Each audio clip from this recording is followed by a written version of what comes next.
We have a lot of fanatical Israel supporters. They may be a minority now, but they're fanatical. They're very, very passionate. Again, Jewish Zionists, secular Zionists, Christian Zionists, they're all there, and they all have their influence. They're very passionate about their support for Israel. And if Israel's getting hammered, there'll be, from those folks, there's going to be tremendous pressure for the U.S. to just go all in. What percentage of Americans do you think really support Israel, really care? It's got to be a pretty small minority now, right? You think? Right. Can't be that many. They're just so open about their control. Did you see the? Yeah, I don't. Yeah. Did you see the video of who is that guy? There's one guy and then Miriam Adelson. I guess they're the two very influential people that have just been buying off U.S. politicians. And then here I have the clip. Actually, I'll just show it to you. But they just they just ask him how do you buy our politicians, basically. Miri, you and Sheldon created a lot of relationship over the years with politicians at the state level, especially at the federal level. I want you to share with everyone why is it so important and how do you do it? Again, writing checks is part of it, but there is more than writing just checks. So how do you do it? Can you allow me not to answer? You choose. I want to be truthful, and there are so many things that I don't want to talk about. Yeah, we don't want specific, but that's okay. But everyone should know here how important it is to get involved, because the reason that both of you were able to make huge differences is because you got involved. And you spent a lot of time and, yes, a lot of money on it, but you got involved and you cared. And that's what everyone here needs to know, that complaining and doing nothing is not going to get us anywhere. And you guys have done completely the opposite. So thank you both. So he also asked the other guy the same thing, and he did kind of explain. It's we work within the system. You give them money, and that grants you access, and then you can influence your opinion and your policy. But it's so open that they're up here asking. So we know you buy a lot of our politicians. You write checks to all these guys. How do you influence them? How do you buy it? And they're speaking with their Israeli accents. Just imagine if this was any other country. If these were Chinese people with Chinese accents saying. So how did you do it? How do you're so good at buying off American politicians? We know you spend a lot of money. What else? What are your other tricks on making sure? Because we want everybody else here to learn from you so they can continue to influence and buy off the United States. That is what they're saying. It's so open. It's so brazen. It should be so infuriating to every American if they see this. How is this acceptable? How is this okay that they can just say openly and people applaud? Yes, you're doing such a good job buying off American politicians and controlling U.S. policy and making them do everything for Israel. How do you do it? Isn't that insane? Yeah. Well, it's kind of like what we started with. We're talking about the support for the insurrection in Iran and how open, again, American and Israeli officials were about it. But there is this kind of growing recklessness that I think, again, is born of just kind of a sense of impunity. It's a consequence of decades and decades of doing this kind of thing and never suffering the consequences. So you just stop, before they had a healthy fear. You're talking about the sanity of, previous Israeli leaders.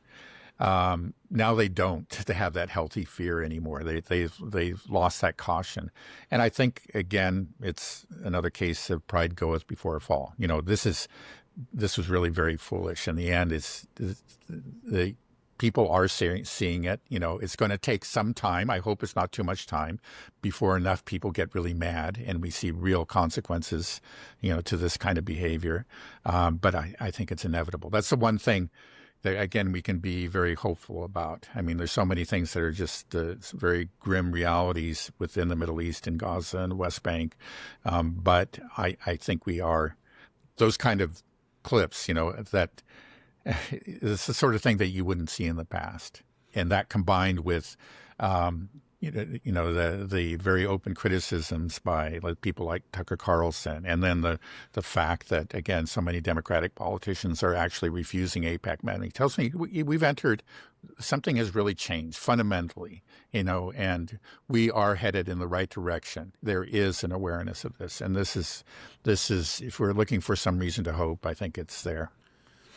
Yeah, I mean, you say pride goeth before the fall. So you're saying that Israel will fall. It just, to me, it seems like an inevitability. And just the big question is, when it falls, what else Right. falls Does it with take down it? everybody with it? Right. Does the United States fall with it? And maybe maybe it needs to. If we're completely cruel, we need to start anew, have a new revolution here, and build our country back Well, up. again, it's because it's so much part of the power structure in this country that the consequences are not going to be minor within this country. It's just different from a lot of other foreign policy issues.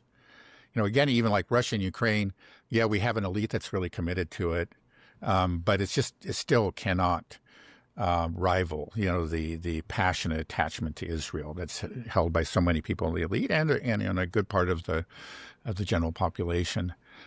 So what a fundamental change vis-a-vis Israel is not just going to be a new foreign policy orientation. It's going to mean a fundamental change within the U.S. and that could.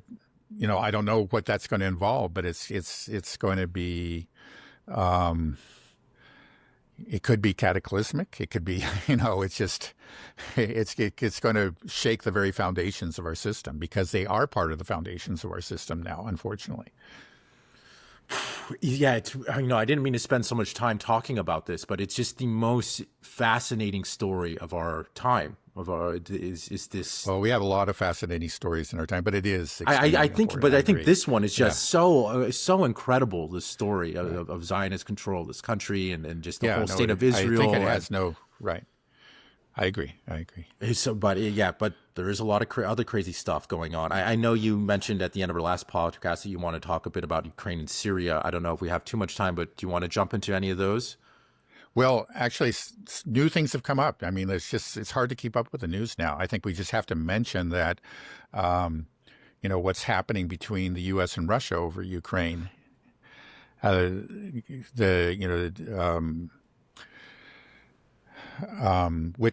and Kushner went to Moscow. They were there yesterday and met with Putin. Spent, I think, was something like approximately 4 hours talking to him. And then it was announced that the Russians had agreed to a tripartite meeting in Dubai. We're talking about Ukraine, Russia, and the U.S. Now, it's not clear. There's a report coming from Ukraine. I don't see them coming from anywhere else, but from Ukraine, that this would be about an energy ceasefire, which I find it very hard to believe that the Russians would actually agree to that because they have such an advantage when it comes to, let's say, attacks on each other's energy infrastructure. Obviously the Russians have the Ukrainians on the ropes. I can see why the Ukrainians would want an energy ceasefire, but I don't see how the Russians would agree to it. But then there are other reports actually seem like coming from the Russians themselves, and I think there was a piece in the kind of the newspaper record of Italy, it's the name escapes me right now, that this is actually about going back to the Anchorage agreement, the Anchorage understanding rather, and an attempt to actually resuscitate it and to bring it back. Once again, Peskov said that it would involve withdrawal of Ukrainian troops from the Donbass. But then you hear that on the other side, they're thinking about these security guarantees, and that I think is just completely unacceptable to the Russians. So I don't see how this is going to go anywhere. I don't know exactly why. Again, I have some ideas why the Russians might be doing this, even though they probably don't really have any hopes that it's going to go anywhere. But this meeting is supposed to happen very soon. I think tomorrow, maybe even today. To actually begin today anyway. So why do you think it is happening if it's not going to go anywhere? Is it just to kind of placate the West and then maybe put the onus on the Ukrainians saying, look, they're not willing to agree? Yeah. Well, right. I think it's probably it's really intended to placate Trump above all. I think the Russians are seeing Trump as a very positive force for them, meaning that he is a real wrecking ball. I mean, they have their concerns about him. I think he's very unpredictable, and they don't like that. But they see that overall, he has done quite a bit of damage to the NATO alliance. and he has reduced support for Ukraine. And they would like to encourage him to go down on that path. He switches back and forth, and who knows, a week from now, he might be complaining about Putin again and promising to send tomahawks to Ukraine. You just never know with Trump. But recently, he has been putting all the blame on Zelensky, and he just seems to be fed up in general with the Europeans. He really seems to despise them. And I think maybe I'm just guessing that the Russians say, okay, well, here's a chance. He really wants to have this tripartite meeting. It's not going to go anywhere, but let's just give it to him and then show that, we are willing. And if he remains in the state of mind, that is going to be to our benefit, even if we're not going to get any agreement out of it. We are benefiting already. We do see that NATO is under a lot of strain. Again, the cause of this war was the expansion of NATO. So if NATO itself falls apart, that would, or is greatly weakened, that is in part, that would be a major objective achieved for the Russians. So maybe that's why they're doing it. Again, it's just to stay on his good side. I can't think of anything else. By the way, though, it was, again, Peskov mentioned the withdrawal of Ukrainian forces from the Donbass, but he didn't mention Zaporozhye or Kherson. And earlier, the Russians have talked about they did make some concessions. And again, there have been these persistent rumors that they would agree to at least some kind of ceasefire, maybe just a temporary ceasefire, but some kind of ceasefire in Zaporozhye and Kherson. And I believe that they did that. I know Alexander Mercouris, who's, I greatly respect. I think he's right about it. Lots and lots of things we'll just say. He doesn't think that it happens. I disagree. I think we've had persistent reports to this effect, actually over the course of months. And then again, we get these statements from the Russians saying, which I think very revealingly, do not mention, again, Kherson and Zaporozhye, but just specified Donbass. I think that maybe that was their so-called concession. But I think maybe they made this concession knowing that it would never be agreed to. And meanwhile, they're taking bigger and bigger chunks of Zaporozhye. And they probably figure that they're going to get it with all of Zaporozhye anyway. Kherson may take longer, but they'll get all of Zaporozhye probably sometime this year, or nearly all of it. Do you think Trump wants to get rid of NATO? I mean, because he's expressed this sentiment before in the past that, what's the point of NATO? And which is a valid question, but well, it is. It actually is. Even there are all kinds of political scientists that say agree with that. That NATO is kind of problematic at this point, and it really was when the Cold War entered. It probably should have ended at that point, and certainly shouldn't have expanded. The thing with Trump is, it's just like I think this is, Mearsheimer made this point, and I think it's very true. He just doesn't have any patience for any kind of international law or international institutions that, pre-existing international law, if he can make the law himself or he can create the institution himself, that's different. In the end, it's just like he only, as he himself said in an interview with the New York Times, it's basically just a matter of his own conscience. That's the only thing that limits him. He said his own morality. I mean, it's just like, again, if it feels right, that's it. And he doesn't give a damn about international law. He said it outright, and it's clear that he doesn't. And he doesn't give a damn about international institutions, the UN or he recently withdrew what I think from 66 different agencies of the UN. That's a massive withdrawal from the UN. It's undercovered because, we're not getting enough coverage on these things because so many things are happening. But then he doesn't have any patience with NATO either. Again, he would rather create his own alliance, on his own terms. And I think that's what we're seeing, for example, with this Board of Peace. Now, it's often, I think, mistakenly described as the Gaza Board of Peace. No, it's a Board of Peace. It's actually for the whole world. And he's the dictator of this board. Really, pretty much. He has almost total powers. Everybody else who joins, You know, if they want to have more than a 3-year term, they got to pay at least $1 billion. Right. Yeah, and they have very limited powers. They basically have to accept his diktats, and it's lifetime. So even like once he ceases to be president, he'll still be ruling the world in his own mind. I mean, this is, again, many people pointed out, it appears to be set up as an alternative to the UN. You know, so he would rather just run all these institutions himself. And then, unfortunately, another thing, like he's torn up all these treaties. There were the 2 in his first term, the Intermediate Nuclear Forces Treaty. He tore that up. And then he also withdrew from the Open Skies Treaty. You know, it was something that permitted both Russians and the Americans to fly over each side to see what the other is doing. You know, I think that was very important. Transparency on both sides. He tore that up. And now the New START Treaty is due to expire in just a couple of weeks now. And that's really pretty scary. But he's shown the Russians have asked, okay, the Russians have partially withdrawn from it because of the war, but they've also asked, let's extend it. Let's keep the caps in place, you know, and let's try to negotiate a new treaty. And he hasn't responded. And I think he won't, because this was a treaty that was created under Obama. And we just know, you know, I think he doesn't have any regard for any of these things. And he just like to replace them with his own, you know, if he's going to set up any kind of institution, he'll run it. If he's going to declare that there's some new law, it's going to be the Trump law, or you know, that's what we're looking at. Yeah, the Board of Peace was created. I saw Netanyahu is accepted, and Milei and Tony Blair, and they sent invitations as well to China and to Russia, to Putin and Xi Jinping, Right. which is surprising. But do you think that this can actually go anywhere? Obviously, Russia and China aren't going to accept it. They're being polite and saying like, we'll take a look at it. They haven't. Well, given Russia any. has said offered. You know, they haven't accepted. I think there's very, very little chance that Putin would agree to serve on that board, but he has offered to put up $1 billion. Yeah.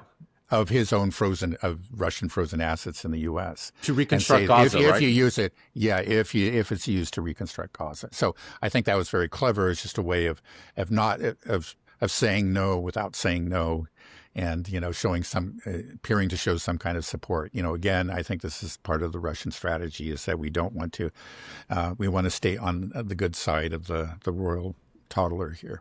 Yeah, but do you think that this thing could actually go anywhere, that it could become a rival to the UN, or that we end up with 2 institutions kind of with the BRICS countries, and then we got the European vassals and Netanyahu and Trump?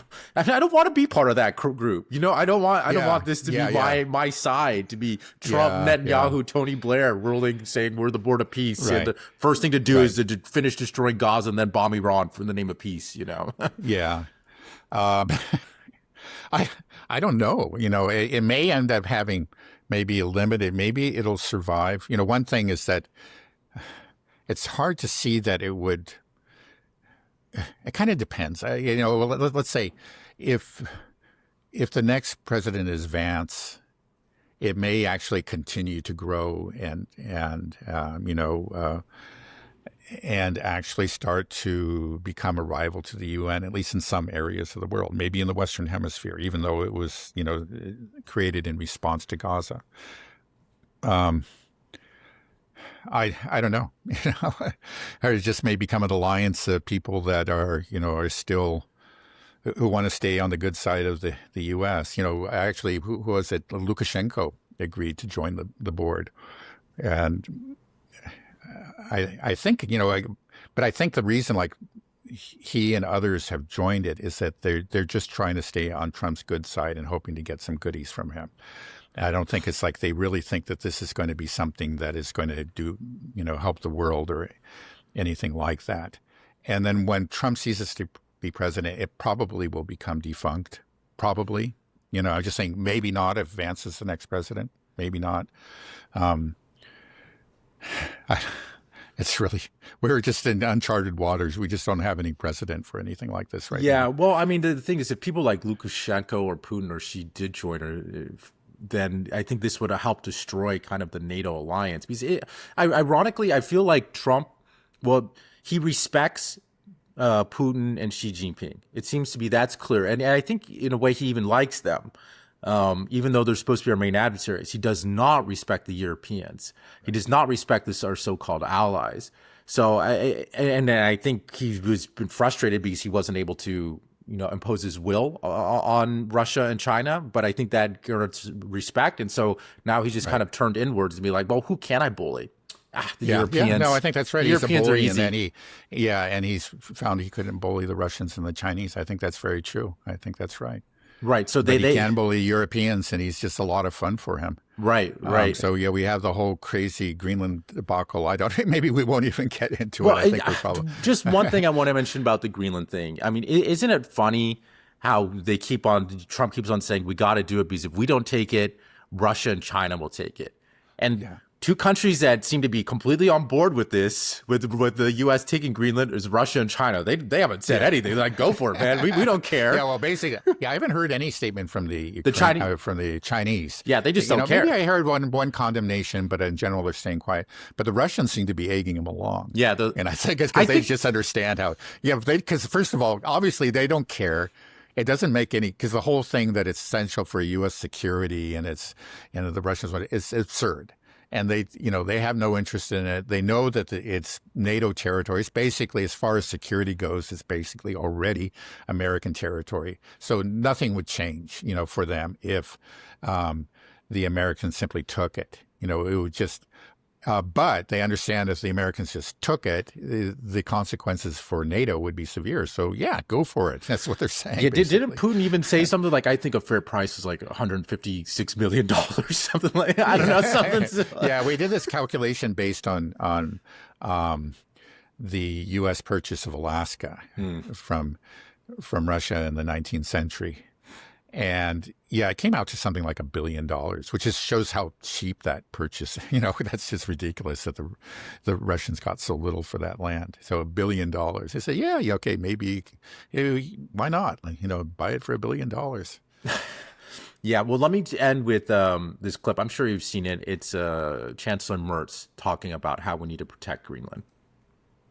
Our neighbors and partners in Europe, including Denmark and the people of Greenland, can count on our solidarity. We will protect Denmark, Greenland, the North, from the threat posed by Russia. Do you think everybody in Greenland's like, oh, thank God, we're going to stop. Germany's going to stop us for the Russians from coming in. Like, it's just so crazy. I know, it's so crazy. First of all, if there really was a threat, then there's just nothing Germany or Denmark could do. It's clear. They've just demonstrated that they're weak. But there is no threat. The whole thing is just so completely idiotic. Right. It seems like the one country other than the United States that wants this to happen is Russia. Russia is like, go for it, U.S. Go, come on, you can do it. We'll help you with the negotiations. It's cheap. Let's throw out a number. You can probably buy $1 billion. Right. It's it. And then Merz comes up here and it's like, yes, we gotta. And just how it ends, like from the threat of, and you're thinking, well, United States, right? That's what everybody's worried about. United States taking Greenland. He goes, Russia. It's like, come on, man. It's just that meme, Russia, Russia, Russia. It's Russia for everything. It's always Russia, Russia, Russia, Iran, Iran, China, China. I'm so sick of this everybody in this country, or so many people in this country, always blaming all their problems on Russia or China or Iran. It's just so absurd. No, it is. Right. And it's just, it's a formula for not solving your own problems. Yeah, well, I think you sent me. Maybe we can just end with this. There was that wonderful X post. I don't know who put it out there, but Grok was asked. How many times our good friend Lindsey Graham of South Carolina had mentioned different countries. I'm sure a lot of our listeners and viewers have seen this. But it was for South Carolina, which is not a country, but South Carolina, 0. And then it was like 99 times for Ukraine, 97 times for Russia, 55 times for Iran. And, it's impressive. How did you not mention your own state once? 0 mentions in 2025 about South Carolina. But you said, Ukraine and Russia nonstop, Iran, Israel, China, Syria. It's a real sickness that he and so much of the political elite in the West and Merz, they all suffer from this. He has to be. Yeah, again, I'll just say it's just kind of um, a a cowardly way of dealing with your political problems. Domestic political problems that have grown over the course, economic and social and so on and so forth, that have developed over the course of decades within the West they're intractable or nearly intractable. They're very difficult to address. It's going to be hard to fix these problems, whatever we're talking about. So I think part of it is they look at these and say, man, whatever I do, I'm going to make a lot of enemies. Let's just point to those enemies over there. Let's just talk about them. and they think that it works, but I don't think it's working. For some reason, Lindsey Graham has been reelected again and again to South Carolina. This year, though, is he up for reelection? Actually, I don't know. I was about to say Mertz is very unpopular. He's like, he hasn't been chancellor for even a year, and he's already down below or very close to 20%. It's just extraordinary. It's not working in Germany. Yeah, I mean, well, like the Israelis are spending like billions to try to get rid of Thomas Massie. Miriam Adelson's very open about this, and right. But despite that, it looks like Thomas Massie, at least in Polymarket, is shown like 80% chance of winning. So that's a I've made this point referendum again and again. It shows people like Thomas Massie and Ron Paul and others, they come from these very conservative districts that are supposed to be knee-jerk, pro-U.S. military. They do very well when they're open, they're honest with their own people. People respect and listen to them. They find it tells you that that these so-called hatreds of or fears of these foreign countries are manufactured. They're not really part of American culture or the thinking of the average American person. They just aren't. It is an obsession of the elite, of the Lindsey Grahams and those on. And you have just some honest people like Thomas Massie, and they can stare them down. It's just that if they are honest and their people see that they're honest, they can overcome this horrible really malformation, this tumor that's been growing on the body politic in the U.S. Yeah, if someone like Lindsey Graham does get voted out, will that have a huge impact? On the I think it would, because he's a symbol of this. Probably more than anybody else. Right. That would be wonderful. That would be a huge blow to the Zionists, right? And if that's the case, then this could also be just part of the calculation. If the Israelis start to see that all of the people that we're trying to hold, that we have control of, that are our supporters of our cause, they are getting voted out, then they start to lose their grip on U.S. power. And then they might have to execute that power more quickly. They have to say, while Lindsey Graham is still have some influence and power, and as you're the president, we got to do this now, because all of a sudden, we can vote all these bums out. Maybe we can do that, and then we're free. We're I don't know if we're ever fully free, but we can be freer from Zionist control. Yeah. It would be a huge step in the right direction. Okay, well, so fingers we'll end crossed. on that hopeful note. Yeah, well, look at that. Some positive news. Okay, great. All right, well, thanks a bunch, Dad. All right, have a great weekend. Hopefully, we'll see what this snowstorm brings. Hopefully we'll have power and can do. Very uncertain. Yeah, hopefully we could be an exciting weekend. Yeah. Okay. All right. I'll talk to you soon. Have a good rest of your day. Bye-bye. All right, you too. Bye-bye.